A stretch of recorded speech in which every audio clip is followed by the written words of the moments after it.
Who's the most unexpected enemy you've ever had? I work for one of the bougiest daycares in California. It was supposed to be modern, and all the staff went out of their way for the kids. We even forced our manager to make a rule that none of us were allowed our phones during work, so that the babies wouldn't grow up to be iPad kids. For the first few months after opening, everything went smoothly. Until one day, when one of the 5-year-olds started slurring their words and stumbling around the room like a drunkard. We figured it was just some weird sugar rush and sent her home. But the next week, it happened with 2 more kids. Then 3.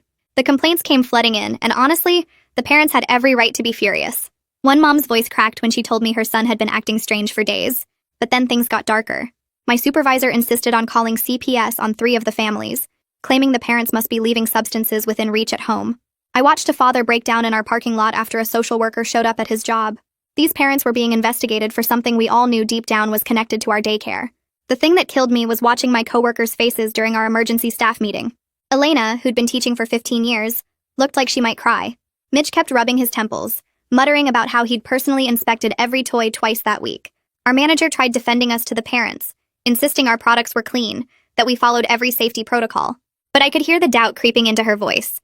The health department showed up, went through everything. But everything was clean, and the incidents kept happening. Kids went from feeling nauseous to vomiting. When police finally showed up, our manager did something I'll never forget. She convinced them to investigate the parents' homes first, buying us time. Then she cornered me and Jenny in her office. "Figure this out," she hissed, "or I'll make sure you 2 take the fall. I'll blacklist you from every daycare in the state." Jenny's hands were shaking when we left her office, and we went into overdrive, testing absolutely everything. We started wondering if it was the new carpet in the reading nook, maybe off-gassing chemicals. We paid to have it tested. Nothing. Jenny and I became obsessed, staying late every night trying to solve this. Was it the hand soap? We switched brands 3 times. The air vents? We had them professionally cleaned. I even started suspecting the paint on the walls might have lead, even though the building was only 2 years old. Then our manager pulled me and Jenny aside with this exhausted look. She was giving everyone else mandatory PTO for a week. Everyone except us. "I need to know," she whispered, and I realized she was testing if someone on staff was behind this. It felt awful being the only 2 she trusted, but I got it. The worst part? With just me and Jenny running the entire daycare, the incidents actually got worse. 3 kids in 2 days. One had to go to the ER because their heart rate spiked. That's when we knew for certain this wasn't an inside job. My coworker started a spreadsheet tracking everything: which rooms the kids had been in, what they ate, who they played with, even what songs we'd sung that day. Nothing made sense. The only consistent thing was that it happened in the afternoon, and the symptoms: dizziness, slurred speech, sometimes nausea. Parents were pulling kids out daily now. We went from 60 enrolled to 23 in 3 weeks. Then one night, Jenny and I were going through our tracking sheets for the 100th time, sitting on those tiny plastic chairs at 11 p.m. My eyes were burning from staring at lists when Jenny suddenly grabbed my arm. "Wait, look at this." She'd highlighted every incident. Every single one of them was in the art room that day. My heart started pounding.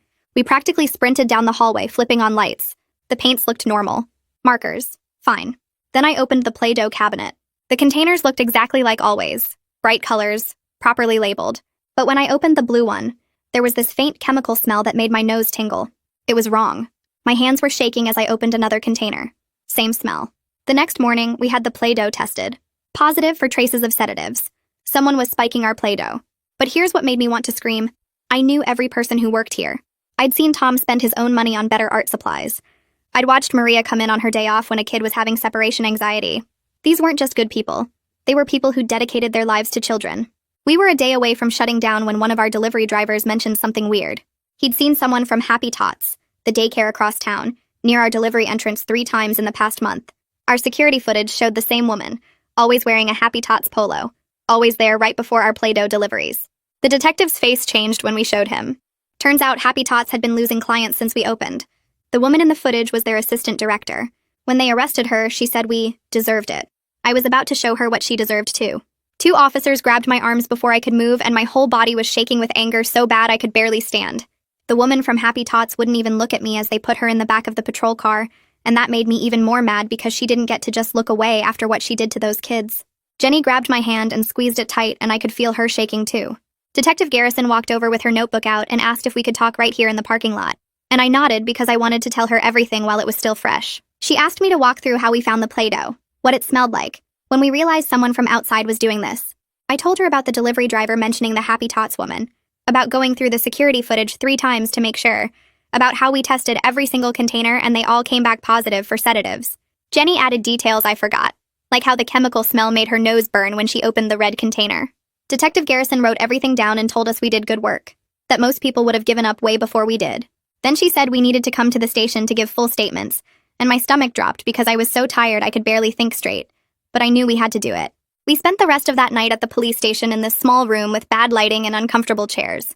Detective Garrison brought us coffee that tasted like dirt, but I drank it anyway because I needed to stay awake. She had us go through everything again, but this time way more detailed, asking about exact times and dates and who else was around when things happened. Jenny had her spreadsheet on her phone, thank God, because my brain was so fried I couldn't remember if the first incident was on a Tuesday or Wednesday. We talked for hours about every kid who got sick, every symptom we saw, every test we ran on the building and supplies. Detective Garrison explained that the woman from Happy Tots would be in court tomorrow morning for something called arraignment, where they'd officially charge her with child endangerment and criminal poisoning. She said the charges were serious, that the woman could go to prison for years because she poisoned kids on purpose. I asked if our manager could get in trouble too for waiting so long to really investigate, and Detective Garrison's face got tight. She said probably not in criminal court, but maybe in civil court if parents decided to sue. That answer made me feel sick because it meant our manager might just walk away from this like she didn't do anything wrong. I barely slept that night, lying in bed staring at my ceiling while my brain wouldn't shut up. Part of me felt relief that we finally caught her, that we could prove it wasn't the parents or something wrong with our building or our staff.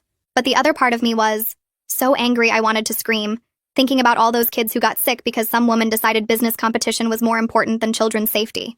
I kept seeing their faces, the way they stumbled around confused, the way their parents looked at us with so much fear and anger. When I finally fell asleep around 4 a.m, I dreamed about the little girl who had to go to the emergency room. In the dream, her heart was beating so fast I could see it through her chest, and I was trying to help her, but my hands wouldn't work right. I woke up sweating and couldn't fall back asleep, so I just lay there waiting for my alarm to go off. The next morning, our manager called an emergency staff meeting before we opened. Everyone was back from mandatory PTO, and you could feel how tense the room was as soon as people started walking in. Elena looked like she hadn't slept either, and Mitch kept checking his phone like he was hoping for an excuse to leave.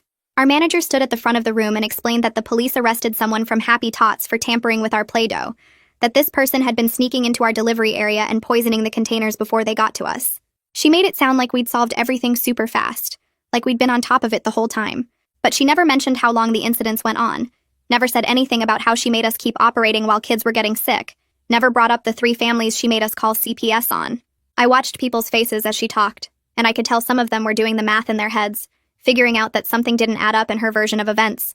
Elena started crying right there in the middle of the meeting and everyone turned to look at her. She said she'd been thinking for weeks that she did something wrong in her classroom, that maybe she wasn't watching the kids close enough, or wasn't cleaning the toys right. Her voice was shaking when she said she barely slept because she kept going over everything she did each day, trying to figure out what she messed up. Then Mitch stood up and his face was red and angry, and he said he just realized something. He said the manager knew something was seriously wrong but kept us open anyway, kept us working with kids while they were getting poisoned. Our manager tried to interrupt him, but Mitch kept talking, saying how messed up it was that she threatened me and Jenny instead of shutting down and figuring it out. Other teachers started nodding and I could see our manager's face getting tight with anger. She said we needed to focus on moving forward, not pointing fingers. But her voice had this edge to it that made it clear she was mad that people were questioning her. After the meeting, our manager pulled me and Jenny into her office and shut the door hard enough that it made us both jump. She said thank you for solving the problem, but her voice was cold and businesslike, not grateful at all. Then she leaned forward and told us we needed to be very careful about what we said to parents and media, that this was a sensitive situation, and we couldn't afford to make it worse. I asked what she meant by careful, and she stared at me for a long second before saying that talking about internal processes or response times could hurt the daycare's reputation and make parents lose trust. Jenny's hands were shaking in her lap, and I knew she was thinking the same thing I was, that this was a threat dressed up as advice. Our manager said she was counting on us to be team players, to remember that we all wanted what was best for the facility. But what she really meant was that we better keep our mouths shut about how long she let this go on, about how she called CPS on innocent families, about how she threatened to blacklist us. I nodded and said okay, but inside I was so angry I could barely see straight. Christopher Hooper showed up right at opening time and I saw him through the front window before he even got to the door. His face was red and his jaw was tight and I knew this was going to be bad. He walked straight to the front desk and asked to speak with management and his voice was shaking with barely controlled anger. Our manager came out of her office trying to smile, but Christopher wasn't having it. He said he wanted to know why CPS showed up at his house and his job, why his family got investigated when the daycare knew there was a problem here the whole time. His voice got louder as he talked, saying his son still has nightmares about social workers taking him away, that his wife cried for days thinking they were going to lose their kid, I stood there watching, and I didn't blame him one bit for being mad. Our manager tried to put her hand on his arm in this fake, comforting way, but he pulled back like she'd burned him. 3 other parents were standing behind him, and they were all nodding along with everything he said. One mom had tears running down her face, and another dad's hands were in fists at his sides. Our manager went into this corporate speak mode, talking about following protocols and ensuring child safety and how we had to investigate all possibilities. But Christopher cut her off and said that was garbage, that any reasonable person would have known to test the daycare supplies before calling CPS on families. He said his lawyer would be contacting us, that his family went through hell because the daycare was more worried about covering its butt than protecting kids. The other parents started talking too, all of them saying similar things about how their families got blamed and investigated while the real problem was right here. Our manager's face went pale and she tried to say something about insurance and proper procedures, but Christopher was already walking toward the door. He turned back and said he hoped we all could sleep at night knowing what we put families through, and then he left with the other parents following him. The front area went completely quiet after they walked out, and I could hear my heart beating in my ears. Jenny looked at me with wide eyes, and I knew we were both thinking that this was just the beginning of parents being mad at us. That afternoon, Ava Landry came to pick up her daughter, and she pulled me aside in the hallway away from other people. She said thank you for finding the truth, that she knew Jenny and I worked hard to figure out what was happening. But then her voice got quiet and sad, and she said she couldn't trust this place anymore. Her daughter was the one who went to the emergency room with her heart racing, and Ava said she still has nightmares about that night. She said even though we caught the person who did it, she keeps thinking about how long it took, about how many times her daughter played with that poisoned Play-Doh before we tested it. I tried to say something about how we tested everything else first, about how hard it was to figure out, but she just shook her head. She said she was withdrawing her daughter effective immediately, that she'd already enrolled her somewhere else. I watched her walk down the hallway to get her daughter's stuff from her cubby, and I felt like someone punched me in the stomach. We did everything right in the end, but it still wasn't enough for some families. By the end of the week, we lost 8 more families despite catching the saboteur.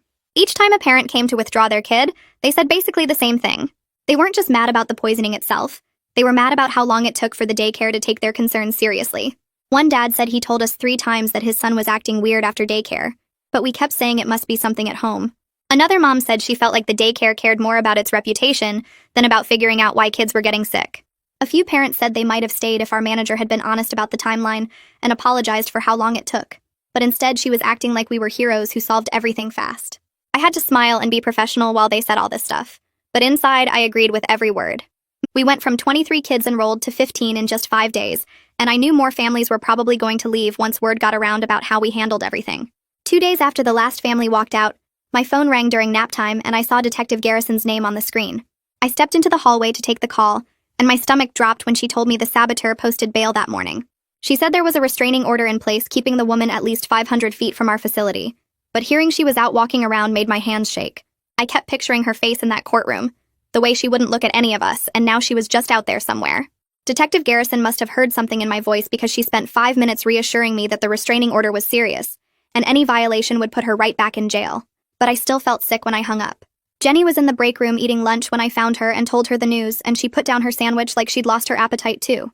We were sitting there trying to process it when the front door opened and this guy in a gray suit walked in carrying a briefcase and a clipboard. Our manager came out of her office to greet him, and I watched all the color drain from her face when he showed her his credentials and said his name was Cooper Stewart from the State Licensing Board. He said this was an unannounced inspection following multiple complaints about our facility's handling of the poisoning incidents, and our manager's smile looked like it was made of plastic. She tried to act calm and professional, saying of course we'd cooperate fully, but her voice had this tight quality that told me she was panicking inside.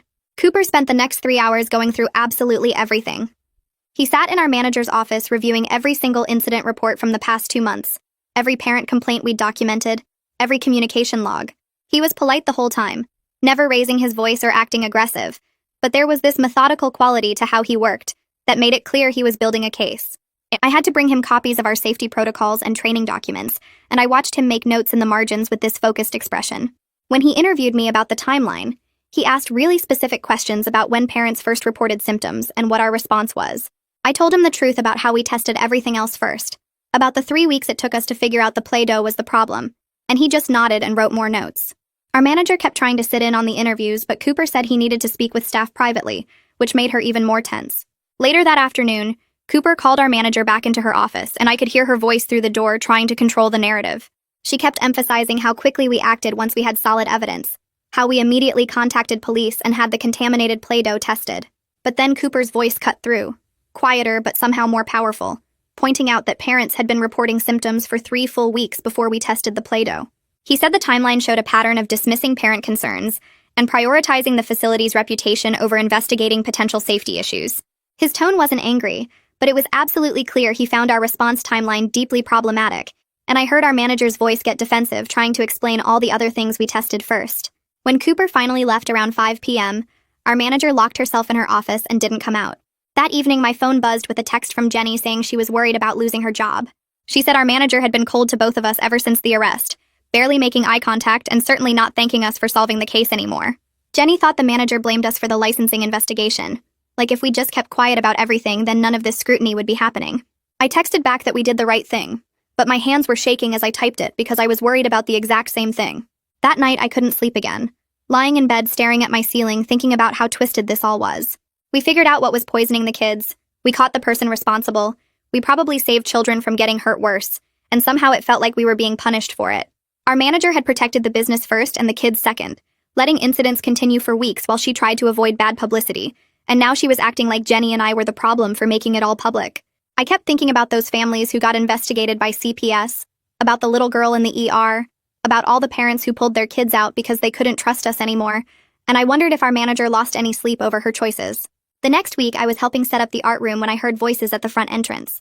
I walked out to find this guy with a camera and a press badge talking to our manager, saying his name was Ronan Felix from the local news station, and he wanted to interview staff about the poisoning case. Our manager's face went hard and she told him absolutely not. We had no comment and he needed to leave the property immediately. Ronan tried to say the public had a right to know what happened at a facility caring for their children, but our manager just kept repeating that he needed to leave.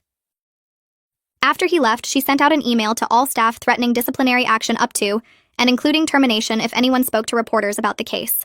The email said we needed to protect the children's privacy and the facility's reputation, but it felt more like she was trying to protect herself. 2 days later, I got a call from a woman named Haley Cochran, who said she was an attorney representing 5 families affected by the poisoning. She'd gotten my name from one of the parents and wanted to know if I'd be willing to testify about the timeline of events and management's response. My heart started pounding because I knew this was exactly what our manager had been afraid of, exactly why she'd been so cold to me and Jenny lately. Haley said the families were considering a civil lawsuit against the daycare, and my testimony about what really happened could be crucial to their case. I told her I needed to think about it, and she said that was fine, but she hoped I'd consider helping these families get the truth on record. After work that day, Jenny and I met Haley at a coffee shop 3 blocks from the daycare. She was younger than I expected, maybe early 30s, with dark hair pulled back and this serious but kind expression.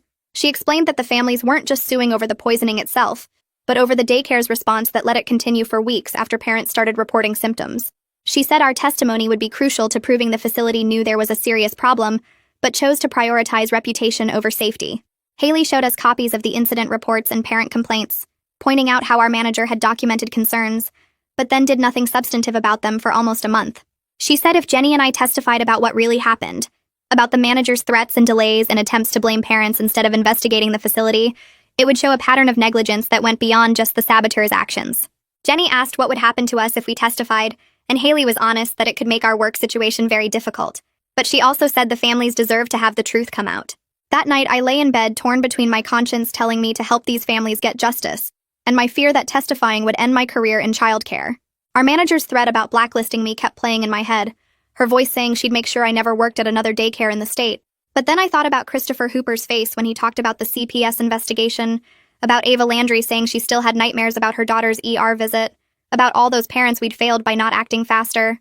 I didn't know if I was brave enough to risk everything I'd worked for, but I also didn't know if I could live with myself if I stayed silent and let our manager get away with what she'd done. The next morning, I walked into work feeling like my stomach was full of rocks. Our manager's door was closed when I arrived, but around 10 she called me into her office alone. She smiled when I sat down, this friendly expression that didn't reach her eyes, and asked if I'd been talking to any lawyers.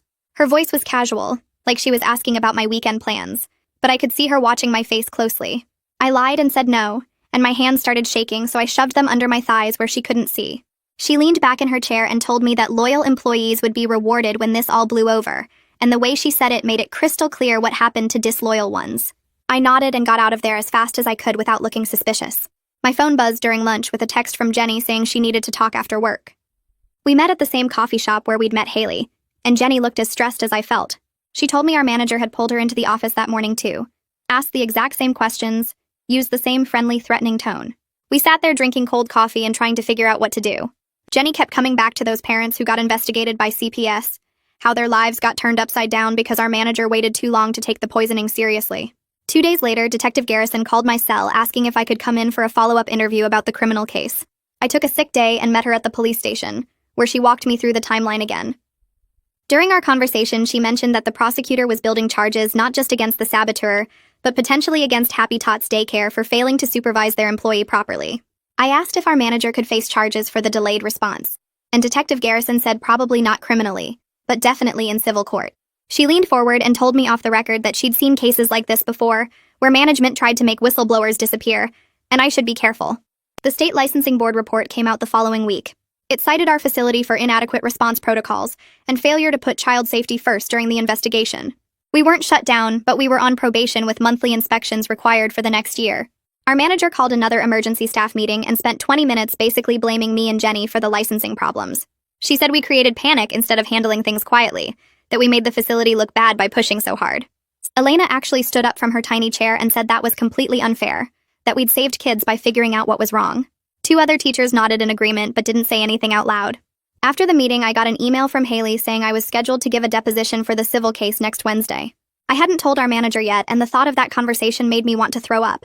Jenny texted me that night saying she'd decided to testify too, and we were both scared about what happened after. That weekend, I drove to my parents' house and finally told them everything that had been happening.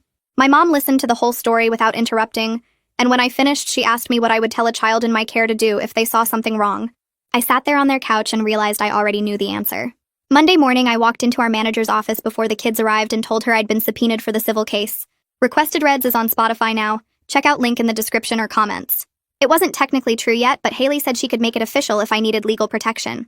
Our manager's face went cold and hard, all the fake friendliness from before completely gone. She told me we'd discuss my future here after the deposition, and the way she said future made it sound like I wouldn't have one. The deposition happened on Wednesday morning at Haley's law office downtown. I sat in a small conference room with gray walls and a long table that smelled like furniture polish. Haley was across from me, and the Daycare's lawyer sat 2 chairs down with a stack of papers in front of him. The court reporter set up her little machine in the corner. Haley started with basic questions about my job duties and how long I'd worked there, getting me comfortable. Then she walked me through the timeline, asking about each incident with the kids, when we first noticed the symptoms, what our manager said in meetings. I answered everything as clearly as I could, trying to remember exact dates and times. The Daycare's lawyer jumped in after about an hour, asking if I was sure about what our manager said in her office.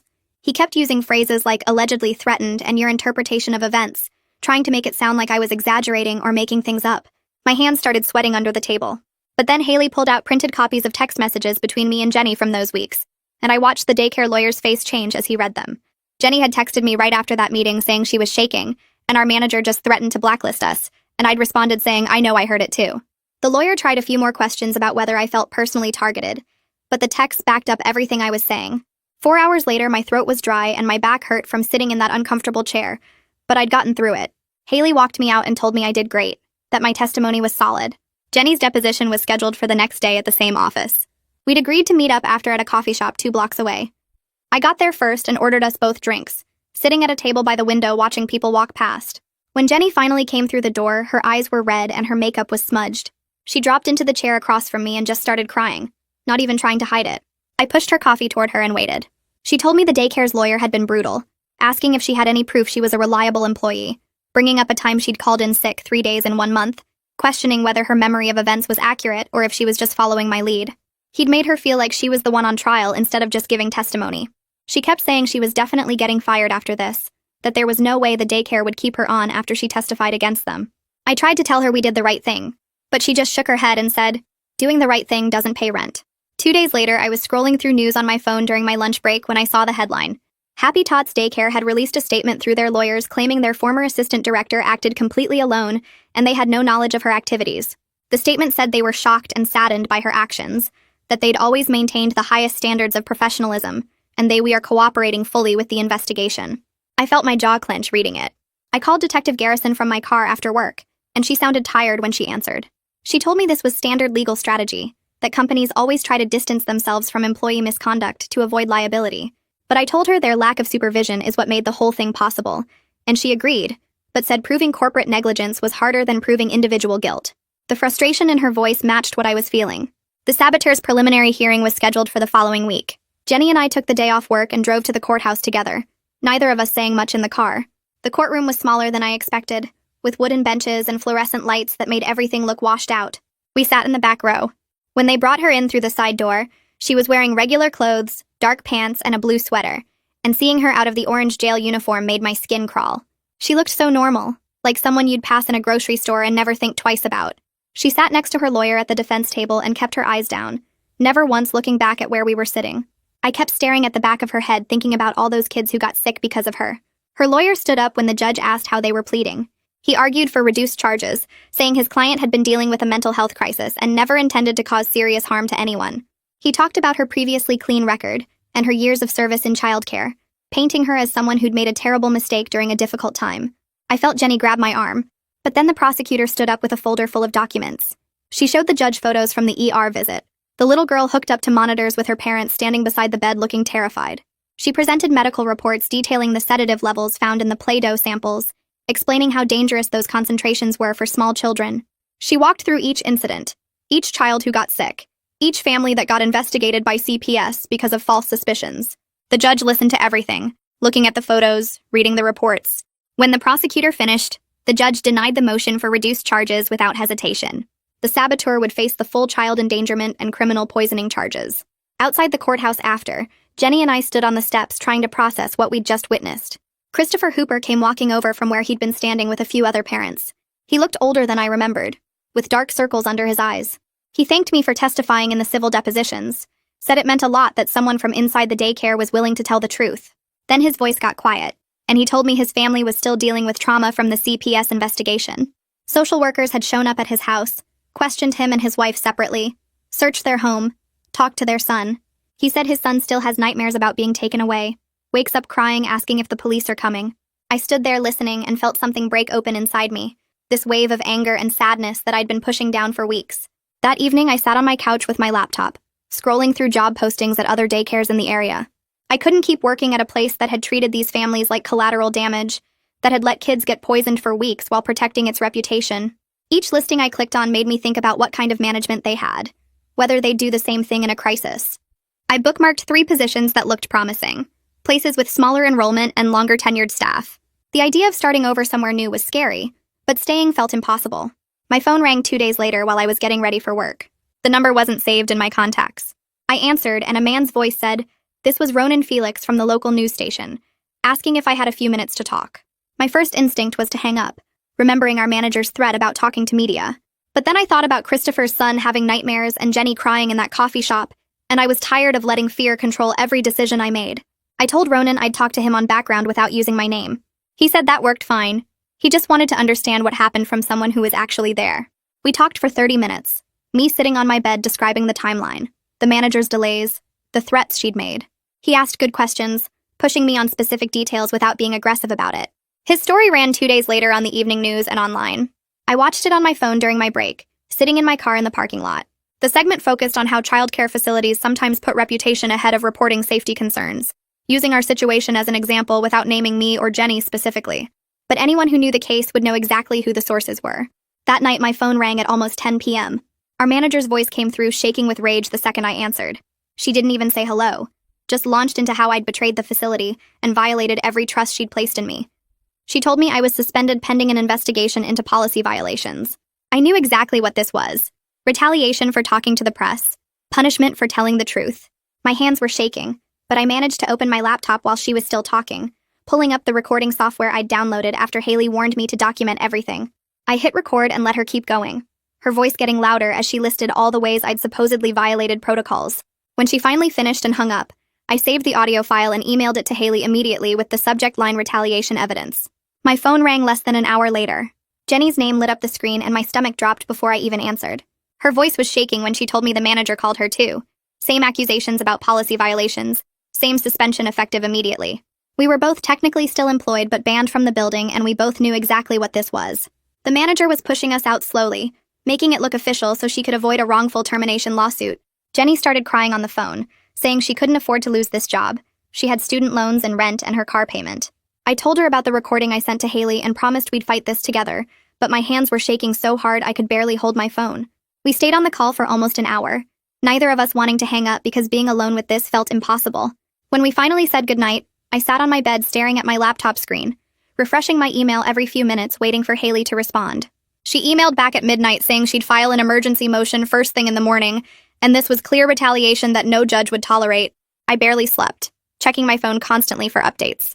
Haley called me at 9 the next morning saying she'd filed the motion citing workplace retaliation against witnesses in active litigation. The hearing was scheduled for that afternoon because the judge took these situations seriously. I sat by my phone all day, too nervous to eat or do anything productive. At 4:30, Haley called back and I could hear the satisfaction in her voice. The judge ordered the daycare to reinstate us immediately or face sanctions for obstruction of justice and witness intimidation. Our manager had to personally call us back to work, and Haley said the judge made it very clear that any further retaliation would result in contempt charges. My phone rang 10 minutes later and the manager's voice was ice cold when she told me I was reinstated effective tomorrow morning.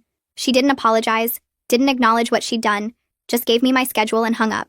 Jenny got the same call, and when we talked that night, we were both relieved but terrified about actually going back. Returning to work the next morning was one of the hardest things I'd ever done. I walked through the front doors at 7 and the manager was standing in the hallway talking to another teacher. She saw me, turned around, and walked away without saying a word. The other teacher gave me this awkward smile and hurried off. I went to the break room to put my lunch in the fridge and 2 coworkers were in there. They both got quiet when I walked in, grabbed their stuff, and left. The whole morning felt like that. People avoiding eye contact, conversations stopping when I entered a room, everyone scared about their own jobs and not wanting to be associated with me. Jenny showed up at 8, and I watched the same thing happen to her. We ate lunch together in the break room, just the 2 of us, neither of us saying much because what was there to say. But then Elena came in during her break and sat down at our table. She looked at both of us and said what we did took real courage. She told us she'd been documenting her own concerns about management for months, keeping a journal of times when the manager prioritized the facility's reputation over addressing problems. She said if we ever needed a witness for anything else, she'd back us up without hesitation. I felt tears start to form because after a whole morning of people treating us like we had a disease, here was someone who understood why we did what we did. Elena squeezed my hand and went back to her classroom, and Jenny and I looked at each other with this tiny bit of hope that maybe we weren't completely alone in this. The next few weeks were tense at work, but things slowly started shifting. Haley called me one evening to say the civil case was moving toward settlement negotiations. The daycare's insurance company was pushing hard for them to settle because our depositions made their liability crystal clear. The families would get financial compensation, and the facility would have to implement new safety protocols and oversight procedures. She said the insurance company knew they'd lose at trial and wanted to avoid the publicity of a courtroom battle. I asked what that meant for the manager, and Haley said probably nothing criminal, but the settlement would likely require management changes. 2 days later, the manager called me into her office. She closed the door and pulled out a document, sliding it across her desk toward me. It was a non-disclosure agreement. She offered me a small raise, maybe $2 more per hour, if I signed agreeing never to discuss what happened here with anyone, including media, other childcare facilities, or licensing boards. I looked at that paper and thought about Christopher's son having nightmares, and those 3 families who got investigated by CPS for something that happened here. I pushed the document back across the desk and told her no. I watched her face change as she realized she finally couldn't control the situation anymore. She'd tried threats, tried suspension, tried money, and none of it worked. She told me I could leave her office, and her voice had this defeated quality I'd never heard before. The criminal case against the Saboteur wrapped up about 6 weeks after our reinstatement. She took a plea deal rather than go to trial. The prosecutor's office called to tell me she pleaded guilty to 6 counts of child endangerment and criminal mischief. She got 2 years in prison and 5 years probation after her release. She'd also be banned from working with children ever again, and have to register as part of her probation conditions. I hung up the phone feeling this weird mix of relief and frustration. 2 years felt like nothing for what she did to those kids and families. But the prosecutor explained that proving intent for more serious charges would have been difficult, and this guaranteed conviction was better than risking acquittal at trial. The sentencing hearing was scheduled for the following week, and I decided to attend. Jenny came with me for support. We sat in the back of the courtroom and watched as the Saboteur was brought in wearing an orange jumpsuit. She looked smaller somehow, less threatening than she'd seemed in my mind. But then the parents started giving their victim impact statements, and I remembered exactly what she'd done. Christopher stood up and described how his son still flinches when anyone in authority speaks to him because he's terrified of being taken away again. Ava talked about the ER visit, and how her daughter wouldn't eat anything at daycare for months afterward, crying every morning at drop-off. Another mom described the CPS investigation, the social worker searching their home, her husband's co-workers finding out, and the rumors that spread. By the time the 4th parent finished speaking, half the courtroom was crying, including the judge. The Saboteur kept her head down the whole time, never looking at any of them. When the judge announced the sentence, she added that this was one of the most disturbing cases of workplace sabotage she'd seen because the victims were innocent children. It felt like justice, but also not enough, because those kids still went through something terrible, and some of those families would carry this trauma forever. No prison sentence could fix that. The civil case settled 3 weeks after the sentencing. Haley called me at home one evening and said the final settlement had been approved. She couldn't tell me the exact amount because of confidentiality terms, but she said it was substantial and every family would receive compensation. More importantly, the settlement included mandatory policy changes at our facility, including new incident response protocols, regular third-party safety audits, and staff training on mandatory reporting requirements. I asked if the families seemed satisfied, and Haley said most of them were ready to move forward. Christopher told her directly that no amount of money fixed what his family went through, but at least the settlement would prevent this from happening to other kids. That meant something to him even if it didn't heal his son's nightmares. As part of the settlement terms, our facility had to bring in an outside consultant to completely overhaul our incident response protocols. The consultant showed up 2 weeks later, a woman in her 50s who'd spent 30 years in childcare licensing and safety oversight. She spent 3 days interviewing staff, reviewing our procedures, and observing our operations. On her last day, she met with our manager and the corporate leadership team. Elena told me later that she'd heard raised voices coming from that meeting. The consultant's first official recommendation came in a written report the following week. Management needs to change. She didn't say it politely or diplomatically. Her report documented multiple failures in leadership judgment, prioritization of reputation over child safety, and retaliation against staff who tried to address problems. She recommended immediate replacement of current facility management and a complete restructuring of reporting procedures. I read that report sitting in my car during lunch break and felt this surge of validation that almost knocked the breath out of me. 2 weeks after that report landed, our manager announced she was resigning. The email went out on a Tuesday morning with some corporate language about pursuing new opportunities, but everyone knew what it really meant. I watched through the window as she packed up her office that same day, stuffing framed certificates and motivational posters into cardboard boxes. She walked past me in the hallway on her way out and didn't say a single word, just kept her eyes straight ahead like I wasn't even there. Jenny texted me from the toddler room asking if the manager had said goodbye to me either, and when I said no, she sent back 3 angry face emojis. The interim manager showed up the following Monday, a woman in her 40s named Jana who'd been running facilities for 20 years. She called an all-staff meeting her first day and laid out the settlement requirements in plain language. No corporate speak or defensive posturing. After the meeting ended, she asked me and Jenny to stay behind. We sat in those tiny plastic chairs while she pulled up a regular-sized one and looked us both in the eye. She told us she'd read every document from the case, including our depositions and the consultant's report. Then she apologized for how the previous management had treated us, said it was wrong and shouldn't have happened. Jenny started crying right there, and I felt this weird mix of relief and anger because the apology felt good, but also reminded me how much we'd been through. Jana said she wanted us to know that things were going to be different now, that child safety would come before reputation every single time. The next week, she promoted Elena to lead teacher and brought her into the management team. Elena found me during afternoon snack time and said she was going to make sure this place actually put kids first from now on. I believed her because I'd watched her fight for children for 15 years, seen her stay late to comfort scared toddlers and spend her own money on classroom supplies. She had this determined look in her eyes that told me she meant every word. A few days later, I got a letter in the mail from Detective Garrison. She'd closed her investigation and wanted to thank me personally for my persistence in solving the case. Her note said most people would have given up when management pushed back, and my dedication probably prevented more children from being harmed. I read that letter 3 times sitting at my kitchen table, and each time it felt a little more real that what we did actually mattered. Jenny came over that weekend and told me she'd decided to leave childcare entirely. She'd been accepted to a nursing program starting in the fall, and said this whole experience showed her she wanted to help people in a field with clearer rules and better protection for people who speak up. I felt sad about losing her as a coworker, but also proud of her for choosing what was right for herself. After she left, I sat on my couch for hours trying to figure out what I wanted to do. Some days I loved working with the kids and felt like I was making a real difference in their lives. Other days I couldn't stop thinking about how the system had failed them, how the manager's threats had almost kept us from finding the truth. I'd wake up at night replaying those 3 weeks when kids were getting poisoned and we couldn't figure out why. The guilt over not solving it faster sat in my chest like a weight I couldn't shake off. 3 months after the settlement, Ava Landry called and asked if she could bring her daughter back for a tour of the facility. I met them at the front entrance on a Saturday morning, my hands shaking a little as I unlocked the door. Ava walked through every room, asking questions about our new protocols and safety measures. Her daughter held her hand the whole time, peeking into classrooms but staying quiet. At the end of the tour, Ava said she'd heard about all the changes we'd made and wanted to give us another chance. She said seeing the new management and safety systems made her feel like we'd actually learned from what happened. That vote of confidence meant everything to me, made me feel like maybe we could rebuild trust with the families we'd hurt. Christopher Hooper's family never came back, but he sent me a message through the facility's parent portal. He said he didn't blame me personally and hoped I'd continue fighting for kids. His son was doing better in therapy now, though he still had trouble trusting authority figures. Reading that message made my eyes burn with tears I didn't let fall until I got home. 6 months after the settlement, Cooper Stewart came back for another inspection. He spent the morning reviewing our incident logs and observing classroom procedures, then met with Jana in her office. When he left, Jana called me in and said we'd been removed from probation. Cooper had told her we were now a model for how facilities should respond to safety concerns.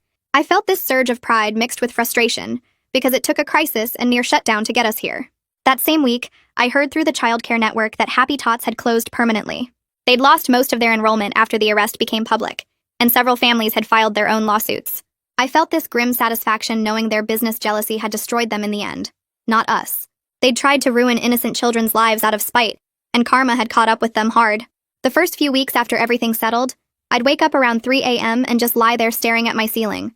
I kept thinking about those 3 weeks when kids were getting poisoned and we couldn't figure out why. My brain would replay every moment, wondering if I'd checked the Play-Doh cabinet on day 5 instead of day 21. Could I have stopped more kids from getting hurt? The guilt sat heavy in my chest, even though everyone told me I did the right thing. I started sleeping through the night after about a month, though sometimes I'd still jolt awake thinking about that little girl who went to the ER. Some things you just carry with you forever, and I figured this was going to be one of them. Parents started calling again asking about enrollment openings around 2 months after the settlement. Word spread through the community about all the safety changes and the new management taking over. We went from 23 kids back up to 30 within a few weeks. By month 4, we hit 45 children enrolled and had a waiting list forming. Parents would tell me during drop-off that they felt confident leaving their kids here now because they knew we'd actually listen if something seemed wrong. One mom said she chose us specifically because of how we handled the crisis once we figured it out. That feedback meant everything to me after watching families flee in terror just months before. The interim manager called me into her office on a Tuesday morning about 5 months after she took over. She'd been made permanent director the week before, and I figured she wanted to discuss my schedule or something routine. Instead, she offered me the assistant director position with a significant raise and full authority over safety protocols. I sat there kind of stunned because I'd spent so long being threatened and pushed around by the previous manager. This felt like the system finally rewarding doing the right thing instead of punishing it. I accepted on the spot and started my new role the following Monday. Jenny drove up from her nursing program that weekend to celebrate my promotion. We met for coffee at the place near the daycare where we used to decompress after those terrible late nights investigating. She looked genuinely happy for me, not jealous or bitter about leaving the field. She told me watching me fight through everything inspired her to stand up for herself in other areas of her life. She said she'd spent years letting people push her around. Seeing me refuse to back down made her realize she could do the same. Her nursing program was going great, and she loved patient care way more than childcare. We stayed friends after that, texting regularly and meeting up whenever she came home. Elena and I started hanging out outside of work around the same time I got promoted. We'd grab dinner after shifts and talk about everything that happened. She told me one night over Thai food that she almost quit during the crisis. She'd been teaching for 15 years and had never seen anything like it. Watching me and Jenny fight to find the truth made her want to stay and help fix things instead of running away. We bonded over watching an institution fail and then helping rebuild it into something better. She became one of my closest friends, someone who understood exactly what we'd been through without me having to explain. I started reaching out to the affected families about 6 months after the settlement to update them on changes. I sent personal emails to each family explaining the new safety protocols, management changes, and oversight systems we'd put in place. Some parents responded warmly thanking me for the update and saying they appreciated knowing we'd made real changes. Others never responded at all, and I had to accept that some relationships were damaged beyond repair. Christopher's family sent a brief reply saying they were glad we'd improved but wouldn't be returning. Ava's family didn't respond to my first email, but she called me 3 weeks later. She wanted to bring her daughter back for a tour of the facility. We scheduled it for a Saturday morning when the building was quiet. I met them at the front entrance and walked them through every room. Ava asked detailed questions about our incident response procedures and how we'd changed our supply chain security. Her daughter held her hand the whole time, peeking into classrooms but staying quiet and cautious. At the end of the tour, Ava said she'd heard good things about the new management and wanted to give us another chance. She said seeing the safety systems and talking to me made her feel like we'd actually learned from what happened. Her trust meant everything to me, made me feel like maybe we really could rebuild what had been broken. Her daughter started back the following week and settled in well with the other kids. 6 months into my assistant director role, I led training sessions for all staff on the updated incident response procedures. I gathered everyone in the main classroom on a Saturday and went through each protocol step by step. I made sure everyone understood that protecting children means speaking up even when it's uncomfortable or risky. I shared parts of my own story as a teaching example, talking about how scared I was to keep investigating when the manager threatened me. I wanted them to know that doing the right thing isn't always easy, but it's always necessary. The newer staff members looked shocked hearing about what happened, and the ones who'd been there during the crisis nodded along, remembering. I emphasized that we had systems now to protect staff who raised concerns, and that management would back them up instead of threatening them. Around that same time, I started volunteering with a state organization that develops childcare regulations. They'd heard about our case and invited me to join their safety committee. I attended monthly meetings where we reviewed proposed regulations and discussed implementation challenges. I pushed hard for stronger whistleblower protections and faster response requirements when facilities receive safety complaints. I used my experience to show why delayed responses hurt kids and why staff need legal protection to speak up. I realized I'd found my calling in early childhood safety advocacy. I could help shape policies that would protect kids across the entire state, not just at our facility. The work felt meaningful in a way that made all the pain and fear from the crisis feel worth it. A year after the arrest, I was leaving the grocery store when someone called my name. I turned around and saw the delivery driver who'd first noticed the Saboteur near our delivery entrance. He looked older than I remembered, maybe just tired from work. He said he'd been following the news coverage and was glad he'd said something about seeing that woman. I told him his observation literally saved children's lives, that without his tip, we might never have checked the security footage. His eyes got watery, and he said he almost didn't mention it because he figured it wasn't his business. We talked for a few more minutes in the parking lot, and I thanked him again before we went our separate ways. That conversation stuck with me for days after, thinking about how one small decision to speak up changed everything. Several months later, I stood on stage at the State Child Care Association conference accepting a Safety Excellence Award for our facility. The plaque felt heavy in my hands, and I kept thinking about how weird it was to get recognized for doing what should have been standard all along. The audience clapped, and I saw Elena in the third row smiling with tears in her eyes because she knew exactly what we'd been through to get here. I gave a short speech about how crisis either destroys a place or forces it to become what it should have been from the start, and I meant every word. After the ceremony, 3 directors from other facilities came up asking how we built our incident response system, and I spent an hour explaining our protocols while thinking about those 3 weeks when we had no system at all. Driving back to work that afternoon, I realized the award mattered less than what it represented, that we'd actually changed something real. These days, I walk into the facility every morning genuinely happy to be there, which feels like a small miracle after everything that happened. I lead staff meetings where people feel safe speaking up about concerns, and I watch our new protocols work exactly how they're supposed to. Last week, a teacher noticed a child acting off and immediately flagged it. We investigated within an hour and found the kid just had an ear infection, but the system worked. Some families never came back, and I think about them regularly, wondering if those kids still have nightmares or trust issues because of what happened here. But the families who did return tell me they feel safer now than they did before, and the new families who chose us specifically because of our safety reputation remind me daily that the fight was worth it. I carry the weight of those lost families, and I probably always will, but I also carry the knowledge that I helped build something that actually protects children instead of just pretending to. The scars from that fight are permanent, but so is the change we created, and every afternoon when I watch kids play safely in the art room, I remember why speaking up mattered even when it felt impossible. And that's today's wrap-up. I like when stories carry something you can actually take with you. If this one did that, I'm glad you stuck around.